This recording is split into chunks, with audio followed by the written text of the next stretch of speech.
Good morning. My name's Councillor Emma Parker and I'm Chairman of Dorset Council Licensing Committee.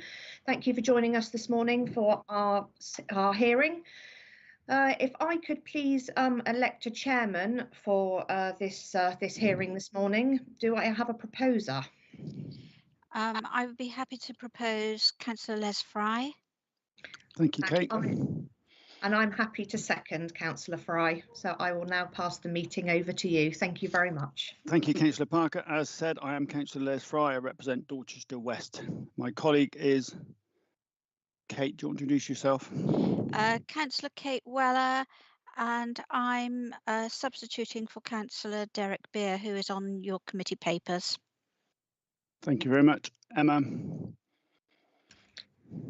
Yeah, I'm Councillor Emma Parker and I represent Puddletown and Lower Winterbourne Ward. Also on the meeting are Elaine? Elaine Tibble, Senior Democratic Services Officer. Lara? Good morning, I'm Lara Autry. I'm a solicitor with Dorset Council. Thank you. Aileen? Hello, I'm Aileen Powell, the licensing team leader and the report author. And the police officers, please? Vanessa Rosales, Dorset Police Licensing. Good morning, Louise Busfield, Police Licensing, and also Sergeant Gareth Gosling, who will be logging on just as soon as he's less committed. Thank you. And the licensee, please? Mr. Brown, are you there? Yeah, sorry, I'm here, yeah. My microphone was muted. Sure. Mr. David Brown, is that correct? Yeah. Thank you very much. Is there anybody else on the meeting? And we've got Roy Keepax in the back doing the IT for us. No. Sorry. That's right. There's nobody else on the meeting. No, Chair, there isn't. Thank you very much. We're here now to review the licence of Unit 5 Jessup House in Wimborne, known as the Wood-Fired Piazza. Aileen, would you like to introduce, please? Sorry, Lara's on the meeting. I forgot to introduce Lara as well. Lara? No, you did give me that opportunity. Thank you. You did. Aileen?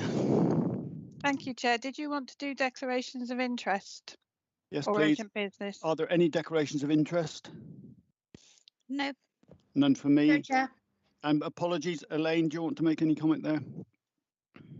There's no apologies as such, but as Councillor Weller mentioned, she was scheduled to do this meeting, but we accidentally put Councillor Beer's name on the agenda, front page of the agenda. Thank you. Thank you. Just a few housekeeping rules.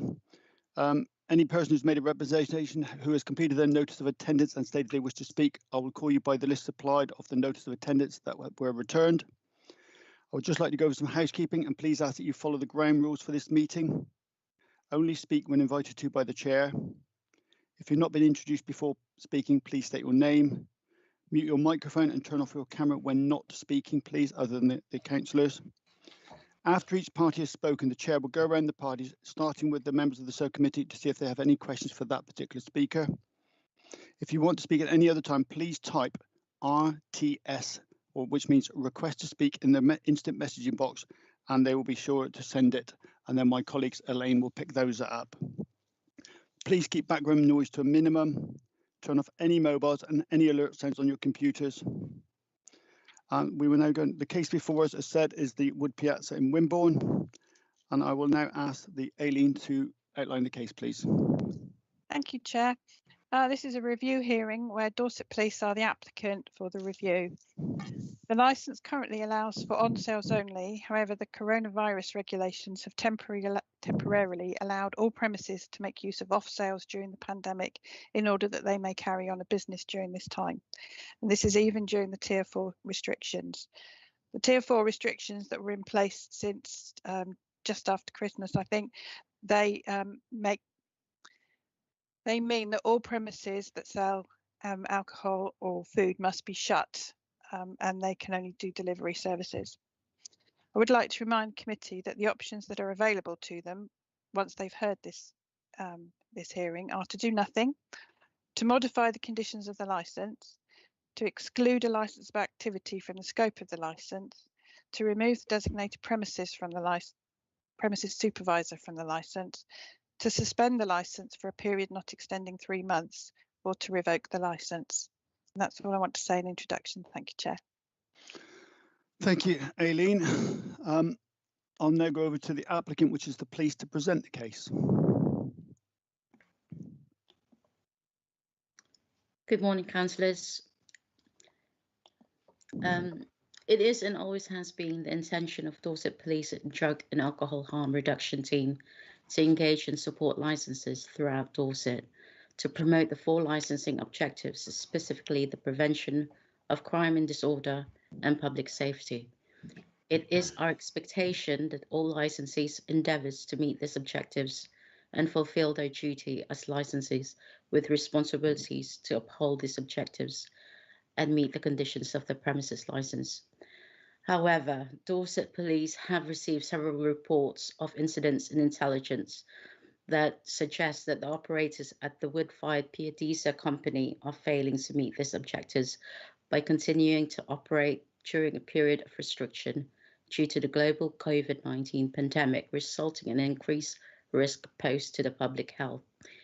In our application, we have outlined how Dorset Police structure our engagement towards attempting to achieve improvements to licensed premises in a stepped and collaborative approach to achieve efficient improvements and avoid bringing concerns before the licensing subcommittee where possible. There can be no excuse for licenses failing to act to meet the license conditions and promote public safety within the premises, particularly where their acts or omissions led to significant harm and vulnerability. When considering the relevance of the review and the potential sanctions, if any, that the subcommittee may choose, it should be emphasised that Dorset Police and other partner agencies are working tirelessly to engage positively and improve standards within our licensed community, ensuring that licenses are adhering to the COVID-19 legislation as required. Despite this engagement, it is of the opinion of Dorset Police that the operating standards of the wood-fired Piadizza company are falling far short of the level expected. Dorset Police invites the subcommittee to consider all the options available to them under the Licensing Act 2003, with consideration to be given to revocation of the premises licence, as we do not consider at this time that the other option available to the subcommittee will sufficiently meet the concerns that we have regarding this premises. Thank you, councillors. Thank you very much. Right, councillors, do you have any questions for Councillor Rosales? Not at this time, Chair. Thank you. I don't, thank you. Okay, thank you. Do you have any questions for Aileen at this point, which I should have asked earlier? No, No. Chair. No. Thank you. I'm going to go over to Mr. Brown then. Hello. Mr. Brown, would you like to tell us the situation? Yeah, I mean, the police saying that they've engaged with us on multiple occasions. I mean, that's not been the case. They've only came in. They came in that one time with the BWV footage, and the one time before that there was 2 officers, PC Nielsen 492 and PC Day 240. It came in with Claire and her supervisor from the council. That was Claire's actual second visit. You know, we told them exactly what we were doing, what the process we had in place, the track and trace, the QR codes, the screens, the sanitizers, confirming with people when they phoned or emailed message to book a table that they were same household and stuff, how we were spacing people out on the tables, should certain tables be done and certain tables be taken. And the supervisor, or Claire's supervisor, the head of the environmental health, and all 4 of them said, yeah, we're happy with that. So I'm not really sure, you know, why they're saying we're not doing anything to engage or follow the rules, because we have been. And I note on the big statement there that it says the reference. I numbered all their paragraphs, so I don't know if anyone else has, but it says there paragraph 22, reference to the premises linked to them in Poole, Charles Macmillan and Andrew Memis, I think it was, we've had licensing in, and the councillors and the been, you know, and they came in and said that it's much better than they were led to believe that it was. You know, we had tape markings, we've got tape markings on the floor, one-way system, again, the track and trace, the screens, everything. And we worked with them to implement any suggestions that they sort of put forward of things that we could do better and so on. So I'm not really sure why. I mean, why they're saying that we haven't wanted to work with anyone to, you know, do what they're suggesting. That's not been the case. Is there anything else you would like to say at the moment, Mr. Brown? Well, I've got quite a few notes here and everything, but yeah, I mean, do you want me to just sort of say all of it, or? Can you remind me, please, what the COVID regulations were at the time? Yeah, well, this is a mistake on my part, because I didn't realise that we weren't allowed to let people in. We're doing takeaway, and we have been doing takeaway only, but I didn't realise. So can I just stop you there, please? Say that again. You didn't realise you weren't allowed to take people in? No. I knew that we weren't allowed to allow people in to sit down, and we haven't allowed anyone in, but we've allowed people to come in and order their food and wait inside for it. Now, I didn't know that they had to wait outside. That is my mistake. And since having read the legislation, because we went by under the same as pre this lockdown, that people could come in, order food, you know, for takeaway, you know, and wait for it inside and wait for it and then take it on. But you know, since we found out that they have to wait outside, they weren't allowed to come in and order it and so on. We've taken orders at the door and left them outside waiting for their food. So I'm particularly looking at the evening of the 6th of February, when the police attended, PC Cottrell attended. Yeah. And you're saying you know that the people should not have been in there. No, the person that was in there sat at the bar is a friend of mine who helps us out on deliveries, right? That's the same applies, I'm afraid. At that time, people were not allowed to be inside drinking or inside eating. But it was staff, and he was just the same applies. Okay, well, I wasn't aware that staff weren't allowed to be in the premises. I mean, I have a full-time day, is the restaurant and the bar, so I work 9 till 3. So then I cook dinner for 3 o'clock. We all eat at 4 o'clock. My 3 kids live with us full-time. We've got for 8 years, you know, so we cook dinner 3 till 4 and then go down there for 4:30. You know, sometimes Sorry, you say you've got 3 children. How old are they?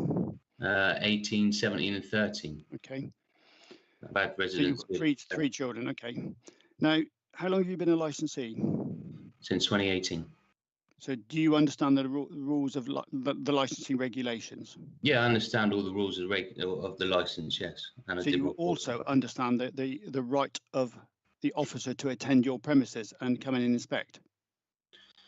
Yeah, well, this was under we were looking at the common law side of things, you know. This is under the Licensing Act 2003, which I'm sure you're very familiar with as a licensee and a premises holder. Yeah. So you do realise that the officer should have been allowed in? But he was talking to us about the COVID thing, wasn't he? Not the license. Not the license. It's the same thing. The two go hand in hand. Okay. And then you have the 6 people on the left that were drinking there. Well, it's actually my son who come in for food, and people and his friends that are in the bubble, that are in their bubble. They can't be in a bubble if they're from other households.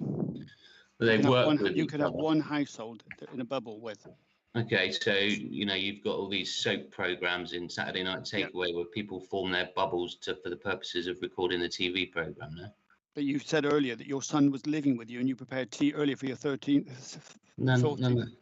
Every day we have to cook dinner, but some days, you know, on a Saturday we don't have dinner at 4 o'clock in the afternoon. So they might come down for food, you know. Like but a bubble consists of them living in one house together.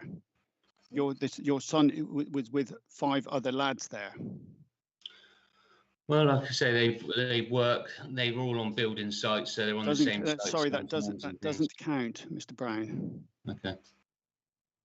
So you accept now that your son, there's 6 people in there, and then they also went out the rear door. Okay. That to me reflects some form of dishonesty there and hiding something. Well, not really. It's like negligence, isn't it, on my part? Which, you know. So as a responsible landlord, you're negligent in the way you're dealing with the COVID regulations. Well, okay, but that's on that one instance. You know, the statements here suggest that we're open and trading is normal, and that's completely wrong because we haven't been. That's absolutely not true, and I note that the officer with this long statement says that you've seen the officer's statement.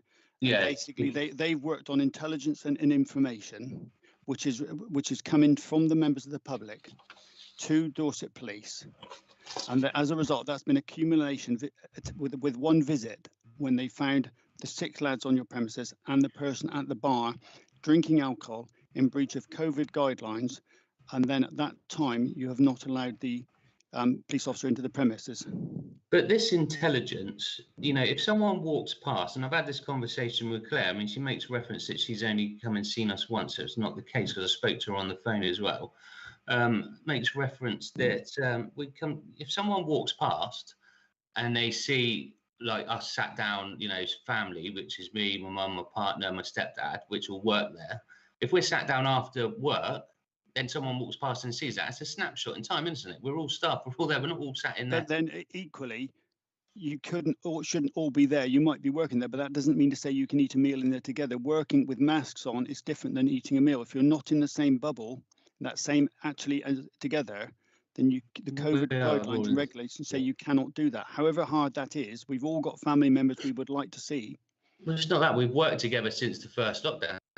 It's the very first lockdown. It's all been the same. The 4 members of staff, 5 members of staff. It's Mr. Brown, your license says that you can only serve alcohol with a meal. Yeah, we haven't been serving alcohol. You were with that gentleman at the bar. I gave him it. I didn't sell him any alcohol. You're still a licensee. You're still serving alcohol. The fact no money is exchanged is another matter. You're on a licensed premises with a gentleman there with a pint. You have served it to him. Whether money is exchanged is irrelevant. Okay, well that's my mistake then. Okay. Councillors, have you got questions for Mr. Brown?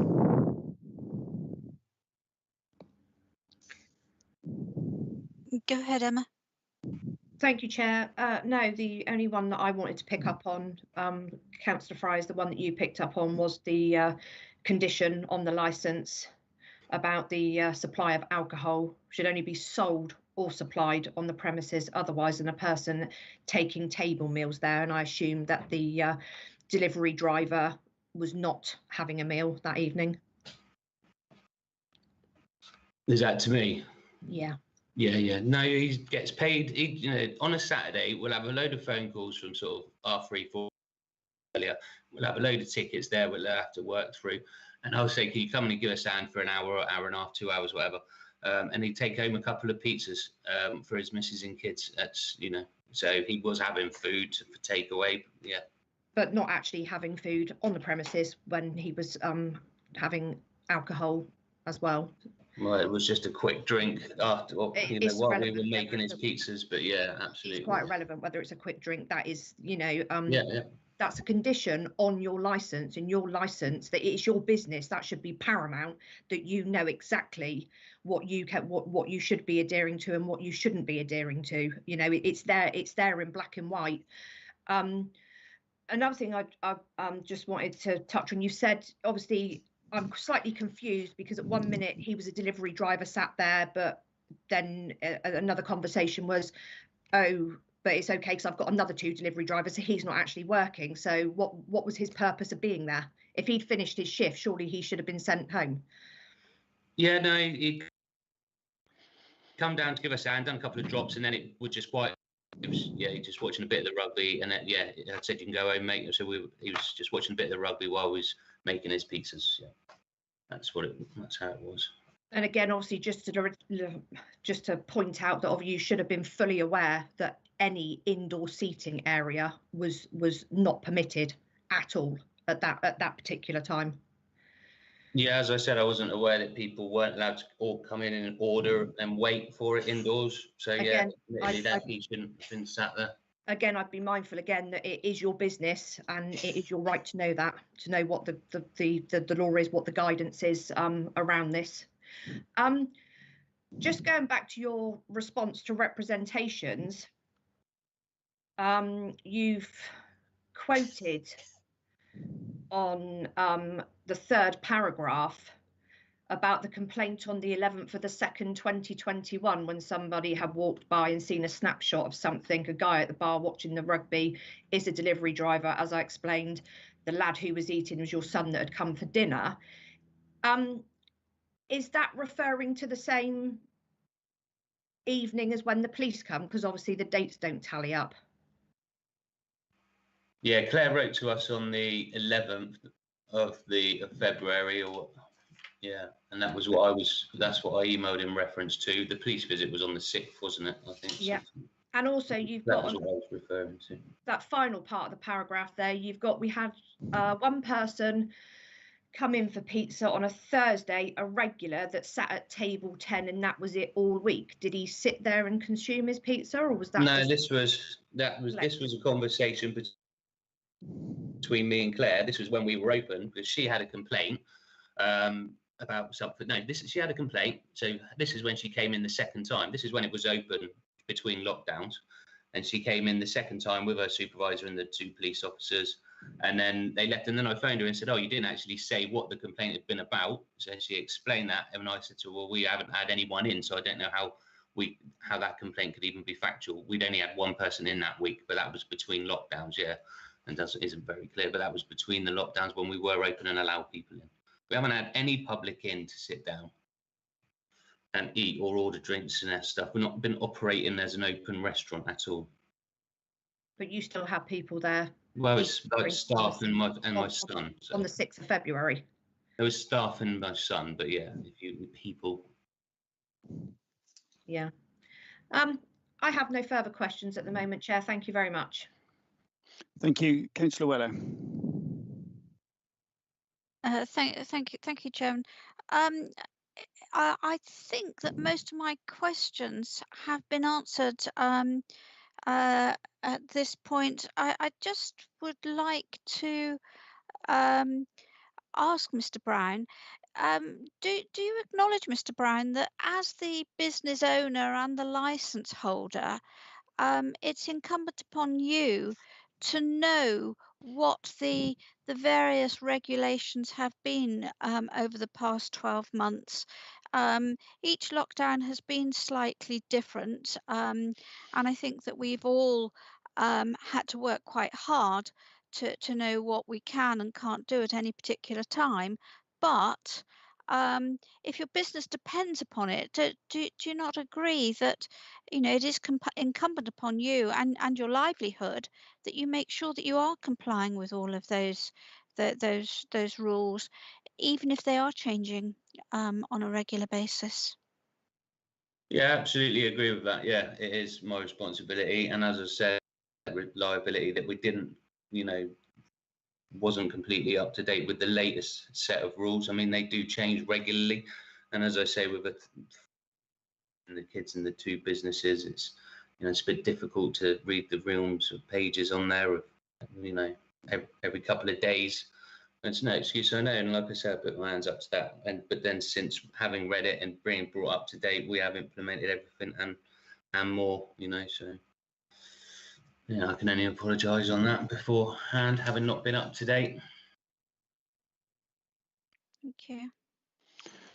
Mr. Brown, I refer to the detailed information by Claire Eason, the Environmental Health Officer, when she commenced first occasion on the 3rd of December when she visited your premises to discuss 2 previous complaints from the food safety team alleging premises were not adhering to several COVID secure regulations.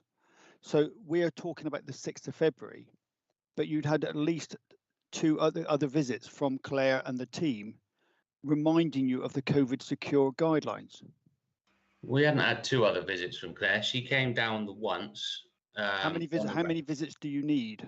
Well, no, I'm just saying it's not true, is it, that she's had 2 visits? That's but prior to that, she came down the first time, and That was to discuss 2 complaints, and that when she came on the 3rd, and that was to discuss 2 complaints they'd had.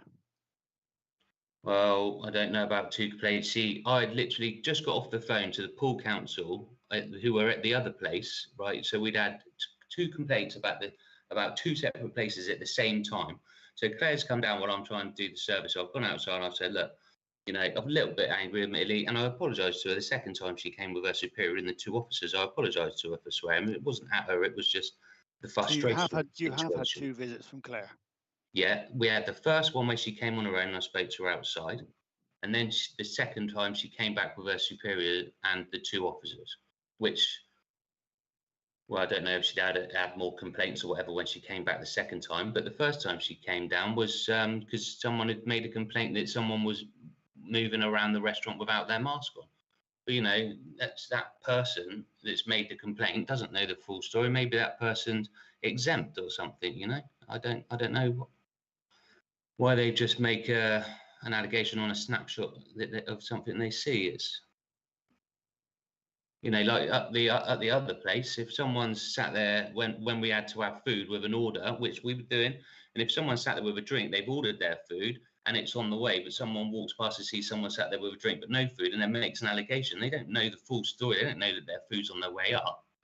But that's why as a licensee, as a responsible person, you're meant to say that all the rules and guidelines are followed and the regulations are followed. They weren't. No. So well, they clearly weren't, because we've already seen a number of breaches which you've admitted to of the COVID guidelines, and now I'm just digging back a bit further so we actually have a history of non-conforming to the guidelines on the previous days when Claire was there. That's not the case. There's not a history of non-conforming. As I say, we've done everything that the council have asked us to. We've been backwards and forwards with Pool Council quite a few times, you know, worked with them, implemented everything. You know, we've literally spoke to East Dorset Council like a couple of times, 2 times, and then instantly they go and trying to revoke the licence. You know, it's never been no working with at all. It's just been like, we've heard this, we've heard that, and this is what we want to do. You know, it's the first complaint was about someone having a complaint about someone walking around with no. And as I say, that's someone's all staff inside of premises are advised to wear a mask at all times. Unless exempt. But then equally, they can wear a face shield quite appropriately. This wasn't, one of the guys, I won't say his name, but one of the guys from Pool Council said that face shields aren't acceptable. It needs to be a full wraparound face covering. So there's just a contradiction in different departments as to what the rules are. I mean, Claire even said to us, with track and trace, you must take an email address and phone number and things like that. Well, that isn't the case, because we looked up the legislation online on the government website, and it said an email address needs to be taken where a phone number can't be taken. So the guidelines and the regulations are all there to keep us safe from COVID and to prevent the spread of the virus. Yeah.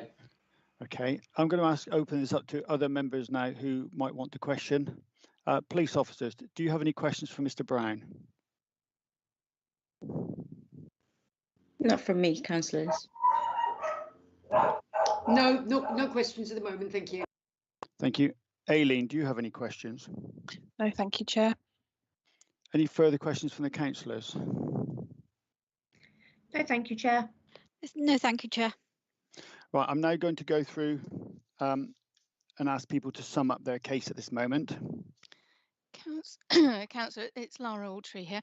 I just wondered, I may have missed it, but did you permit Mr. Brown to ask the police any questions if he wanted to do so? I did. Lara, you're correct. I did admit that. Mr. Brown, would you like to ask the police any questions? No, we'll just go with it. No, Mr. Brown, I'm going to offer you the chance again. Would you like to ask the police officers any questions? This is your opportunity to ask them any questions about procedure or the way they do things or anything else like that about this case in particular. This is your opportunity. There was a thing in this witness statement. I've numbered it as paragraph 4 from the witness statement, saying that as my partner Carly, the girl who takes the orders, went to the kitchen to fetch his order, she noticed that he was looking at the table, was looking at my son. Well, she would have had his back to him as she's walking away from the bar to the kitchen. So that seems quite fictitious to me. That's just the witness's account, and also this written after the police. The notice on the blackboard, paragraph 8. My girlfriend walked past the restaurant a few days later. That note I put on the blackboard. Yeah, if you see people sat having and eating, that's family eating after working. That and what can you repeat the rest? Can you repeat the rest of that notice to me, please, Mr. Brown? Yeah, if you see people eating and drinking, it's because we are staff. Keep going. The rest of it.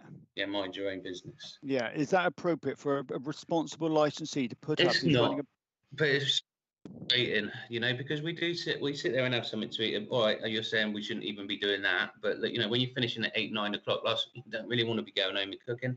So if you saw, Mr. Brown, if you saw some people breaking into a bank or breaking into a shop, would you do anything about it? If what? Sorry. If you saw people breaking and committing a crime, would you do something about it?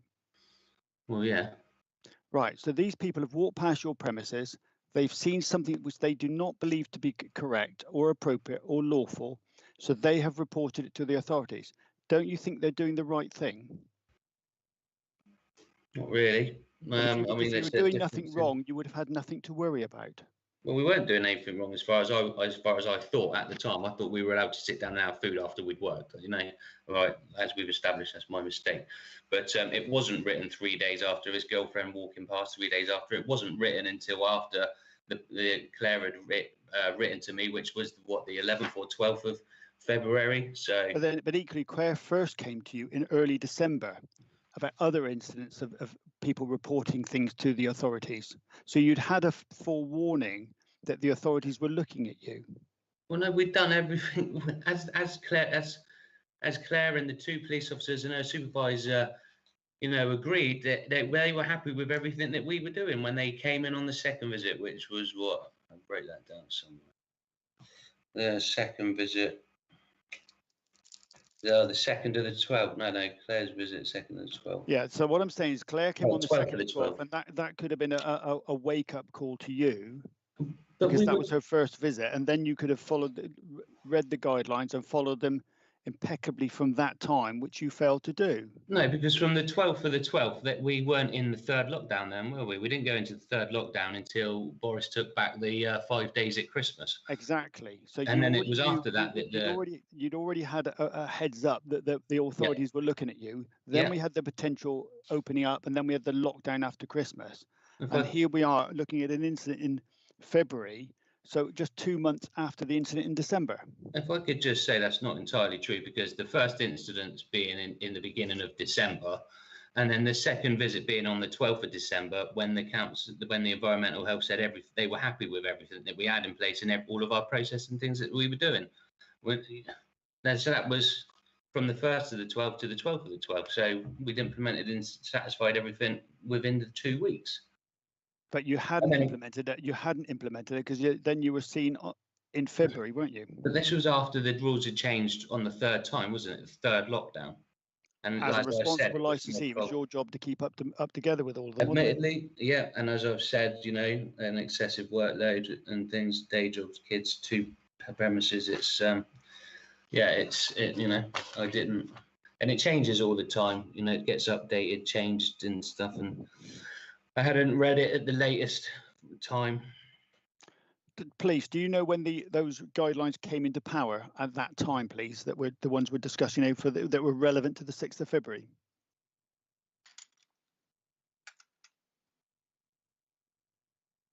Or Aileen? Hello, Chair. Yes, I can tell you the actual regulations, which were the all-tier regulations, came into force on the 20th of December, and then they were amended to add a tier 4 early in January, I believe. So they've been in power for January, so for a few weeks. So Mr. Brown would have had the time, even though busy, to read and understand those regulations. Yes. Okay, thank you. Hang on, she did just say that the new rules came out in the 20th of December and then were changed in January. So updated. They were updated for the 4th lockdown. So the original tier regulations were just the 3 tiers, and then the 4th tier was added obviously before it came into effect, which was at the beginning of January or just after Christmas, and that put the complete closure in it. So we had almost a month before the 6th of February. Oh yes. Yeah. Mr. Brown? But we hadn't had any issues or anything before the 6th of February, and we were following the rules as we understood them. Well, I would disagree with that. From the history that I've seen, there was clearly issues there. Okay. Do you have any further questions for the police, Mr. Brown? No. Do you have any questions for Aileen, Mr. Brown? No. Okay, I'm now going to go round. Has anybody got any questions for anybody at the moment? Councillors, have you got any questions for anyone at the moment? No further questions, thank you. Right, No, I'm going to go. Chair. I'm going to go around everybody and ask people to sum up now. Mr. Brown, summing up. Mr. Brown, would you like to sum up your case? Just that, you know, we have done everything that we've been asked to by the councillors as we've gone by the environmental health as we've gone through. Yeah, I could have learned. I should have read up more. You know, there's no excuse for that. Just being busy. Yeah, and all we can do is apologise and work with the environmental health should the case be going forward. I guess that's it. Yeah. Is there anything else you want to add or say, Mr. Brown? Well, just I apologise for any confusion on my part. Really. Okay, thank you. I'm going to ask the police now to sum up the case as the applicant. Thank you. This is Louise speaking on this occasion. I note, councillors, that no reference has been made to the video that was submitted as part of the evidence pack, the body-worn video from PC Crossrail. I just want to confirm that that has been viewed and made available to the applicant to see. I believe all the councillors have seen that video. Mr. Brown, have you seen the video? Yes. Would you like to see it again? No. Would the councillors like to see it again? No, thank you. I have viewed it and viewed it again this morning before the hearing. Thank you. Likewise. Constable Busfield, so we have seen it, thank you. We find it was disappointing to see the content, but we have seen it. Okay, that's great. Thank you very much. In which case, no, Dorset Police has nothing further to add. Thank you. Thank you very much. Aileen, would you like to sum up, please? Thank you, Chair. I don't have much to say except to remind you of all the different options that you have when you are considering what you've heard today. Thank you. Thank you very much. Laura, have we covered all the relevant points today? Yes, Chairman. Thank you very much. Before we finish, I'm going to give it, anybody else want a chance to say anything or ask any further questions that I may have missed? Could I just say something? Yes, of course. You know, I appreciate it's been a difficult year for everybody, you know, financially and stress-wise, mentally, etc. You know, we haven't been operating as an open restaurant, you know, made it any money, really. We're lucky to still be going. I noticed that in the statement it says that the police think that we've made more money than everybody in the area, which hasn't been the case.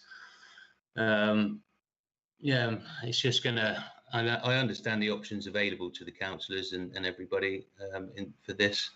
But, you know, revocation of the licence or my licence or anything is just going to result in financial loss and decline of the business, and it will be another closed shop in Wimborne, unfortunately. But yeah, that's it.